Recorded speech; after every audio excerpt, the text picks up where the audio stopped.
Inilah kisah pemuda bukan ahli ibadah, tapi derajatnya setingkat dengan wali Allah. Pada sekitar abad ke-5 Hijriah, di sebuah wilayah bernama Kharaqan, wilayah Persia, pernah hidup seorang waliullah bernama Syekh Abu Hasan Al-Kharaqani. Pada suatu hari, seorang muridnya bertanya kepadanya, "Wahai Syekh, di tengah banyaknya ahli ibadah dan ulama besar di kota ini, siapakah sebenarnya sosok yang paling mulia kedudukannya di sisi Allah saat ini?" Sang murid mengira gurunya akan menyebut nama seorang ulama besar hitam. Syekh menjawab, "Ikutlah denganku." "Kita ke masjid besar, Guru." tanya sang murid sembari bergegas menyusul. "Tidak, kita ke pasar." Mereka bergegas berjalan menuju pasar. Tiba di sudut pasar, sang guru menunjuk seorang pemuda yang pakaiannya penuh tambalan dan baunya tidak sedap. Pekerjaannya adalah membersihkan kotoran dan sampah pasar.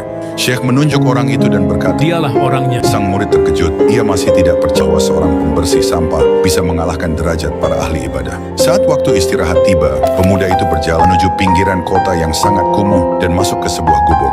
Karena penasaran, sang murid membuntuti pemuda itu secara diam-diam. Di dalam gubuk itu terdapat seorang wanita tua, ibunya, yang buta, tuli, dan lumpuh. Dengan penuh keikhlasan, pemuda itu merawat ibunya, menyuapinya makanan dengan sangat perlahan, dan membisikkan kata-kata manis, meski ia tahu ibunya mungkin tidak mendengar dengan jelas. Setelah semua keperluan ibunya selesai, pemuda itu segera kembali ke pasar untuk melanjutkan pekerjaannya. Sementara di rumah, ibunya selalu berdoa, "Ya Allah, anakku ini telah merelakan masa mudanya untukku yang hina ini. Ia membersihkan kotoranku setiap hari tanpa mengeluh. Maka angkatlah derajat anakku ini hingga ia setingkat dengan para walimu yang paling agung." Melihat itu semua, sang murid dadanya sesak dan haru. Murid kembali kepada Syekh dan menceritakan semuanya. Syekh tersenyum tipis dan berkata, "Engkau melihatnya sekarang. Banyak orang mencari Tuhan di dalam masjid dengan dahi yang sujud. Tetapi pemuda itu menemukan Tuhan di telapak kaki ibunya. Bukan menjadi mulia karena ilmu atau zikirnya yang panjang, melainkan karena doa ibunya yang menembus langit.